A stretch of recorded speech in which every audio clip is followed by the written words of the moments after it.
Let's argue. That may not be something you really want to hear, but arguments happen. And actually, if we agree that the definition of an argument is the expression of a point of view, then everything can be an argument. That leads me to my source, Everything's an Argument by Andrea Lunsford and this guy and this guy. Andrea Lunsford also wrote The Everyday Writer, which is a great guide to college writing. So when I talk about argument in this class, I'm talking about how we are trying to persuade someone or convince someone about how we're presenting a particular side or maybe even multiple sides of an argument. Arguments aren't always bad, but sometimes we have the connotation that they're bad in our minds because we've always thought about an argument as someone fighting. But an argument is not always a fight. The key is how you argue. If we practice, we can argue without it always feeling like a fight. This is where rhetoric comes in. Rhetoric is the art of persuasion, how we persuade someone. And our rhetoric can definitely determine how the argument goes. Argument just means that there are two different ways, at least two different ways, to see a situation or to look at a topic. Those different ways to see something create conflict or tension, and our rhetoric is how we deal with all that tension. You've heard someone say they're asking a rhetorical question. Usually that means they don't want an actual answer. They want you to actually think about it instead. It means that the question was artful, that they've asked the question in such a way that it answers itself, or that it makes you think in a way that they want you to think. When we talk about rhetoric, it's the art of being persuasive. Another term that we use in this class is rhetorical situation. Just like rhetorical question, rhetorical situation. That means that the entire context of an argument should be taken into consideration. Typically, we look at that rhetorical situation in four parts: audience, author, text, and context. Sometimes you'll see it drawn in a triangle that has four separate triangles within it, which basically means they all work together. For instance, the author of this textbook is obviously these three people. The audience for this textbook is college freshmen, likely. The text is the book. And the context, though, is anywhere that this book has been used, read, the sources within the book, the examples used within the book.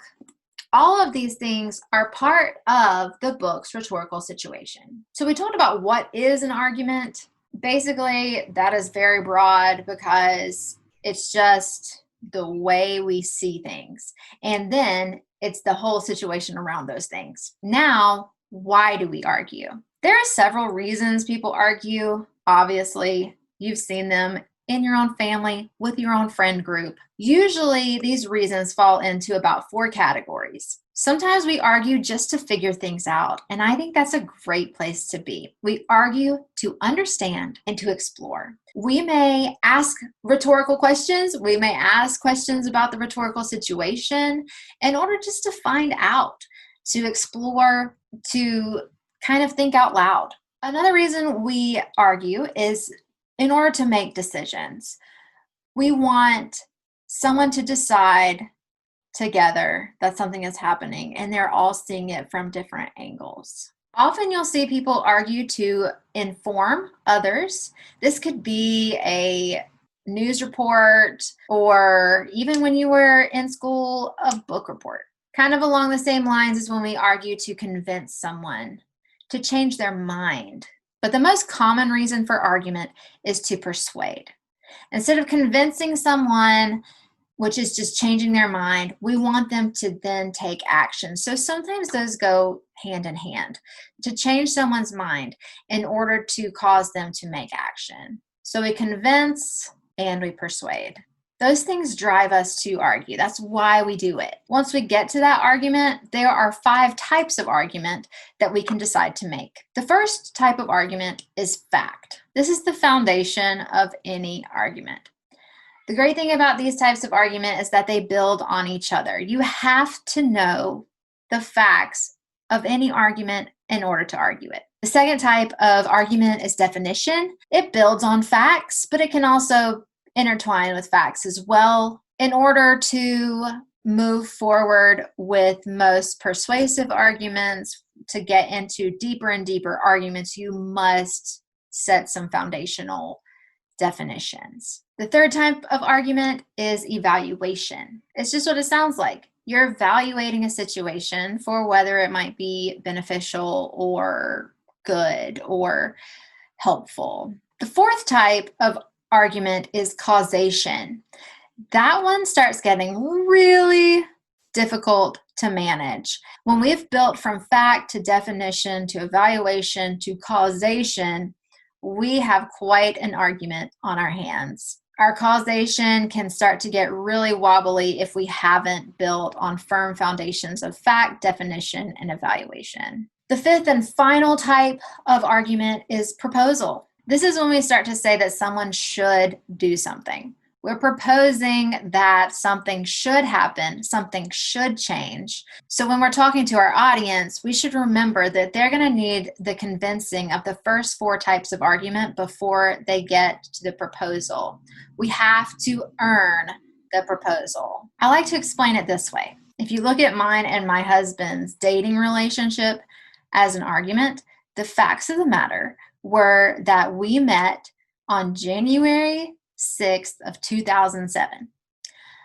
I went to North Greenville University and he attended Anderson University. Those are the facts. What time we arrived at the party, what I was wearing, what kind of families we came from, how we said hello to each other, what we thought about each other, just the facts of the story, how things happened. And we started dating and we were learning about each other. We played 20 questions. We asked so many questions about each other, trying to get the facts about each other. But eventually we got to a point where we needed to define the relationship. So we're defining the fact that we are boyfriend and girlfriend. We are in a relationship.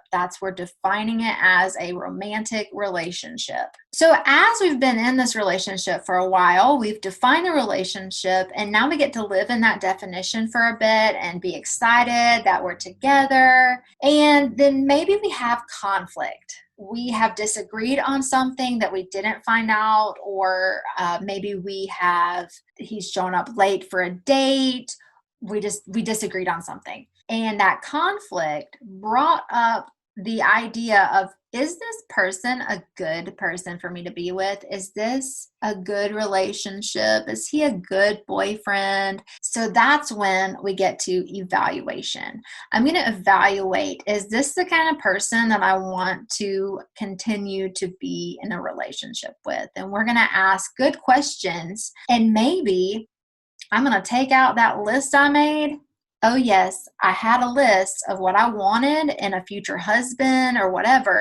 I'm going to take out this list and I'm going to have these credentials, basically. I'm going to have the standard, and then I'm going to hold this person up to the standard and say, okay, does he meet this standard? Does he meet this standard? Check, check. And we do that in arguments as well. So I looked at Ben and I looked at my list and I'm evaluating, does he have what I think I need? So we do that when we argue. Now, there's this little caveat called causation or causal arguments that kind of fall around all the arguments. For instance, we could say, what caused us to meet? What caused me to make that list? Causation can get really complicated really quickly. And so we won't be doing a causal argument much in this class. We may do some causation in 102. So be careful when you are writing your essays for this class. When you see yourself using the word because or causes,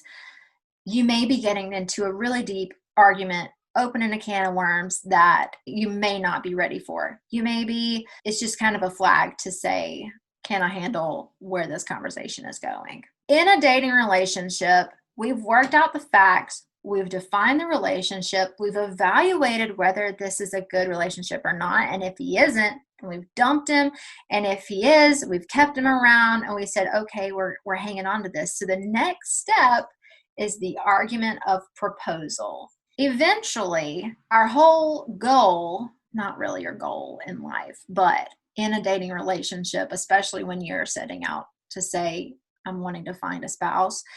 The goal is technically a proposal, which is going to lead you into that next step of change of life. So when it came time for Ben to propose, we had already thought through the facts of who we were, gotten into defining our relationship, then worked on evaluating whether this was a good deal or not between us. And then we get to the proposal where we say we should. We've answered that evaluation question, which we are good for each other.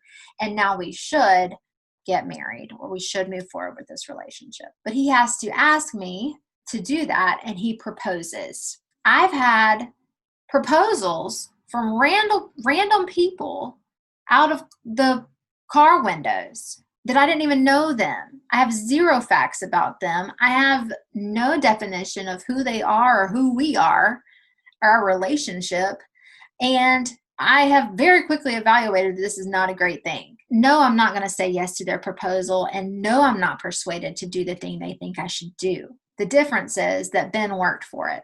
And then he proposed. If he hadn't done all that work, the proposal would not have gone well. And so you, as a writer, have to do all that work before you get to the proposal, or your argument will not go well. If you actually want to persuade your audience to feel the things you feel, to think the things you think, and to do the things that you think they should do, you have to earn the should. You have to earn the right to propose. So you will need to work on the foundational facts of your particular topic, evaluate what is good or bad, and then that good or bad thing, decide what should happen about it. That's what you're doing for your audience. You're not asking them to marry you, but you have a big ask. And before you get to that, you've got to earn it. How are you going to earn it? Other than building up those facts, definitions, and evaluations, you're going to earn it through these things called appeals. There are 3 types of appeals. The first way you can appeal to your audience and earn that proposal is with your thinking cap. In this type of audience, in an academic, college-educated audience, you want to appeal with logic.